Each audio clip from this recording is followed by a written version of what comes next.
Christmas اور ہم مسلمان کسی بھی مسلمان کے لیے کہیں بھی کسی بھی طرح کرسمس کا تہوار منانا یا اس کی کسی تقریب میں شرکت کرنا یا کسی طریقے سے اس کی مبارکباد دینا جائز نہیں ہے، کیونکہ سورۃ فرقان کی آیت نمبر 72 میں اللہ تبارک و تعالیٰ نے فرمایا ہے، میں نیک بندوں کی یہ صفت بیان کی گئی ہے کہ وہ جھوٹ کی گواہی نہیں دیتے،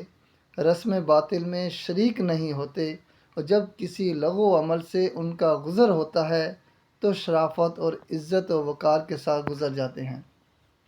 اور کیونکہ کرسمس کا تہوار بلا شبہ ایک جھوٹ، باطل اور لغو عمل ہے، لہٰذا مسلمانوں کا اس تہوار کو منانا یا اس کی تقریب میں شرکت کرنا یا اس کی مبارکباد دینا گویا کہ ایک جھوٹی بات کا اقرار اور گواہی دینا ہے،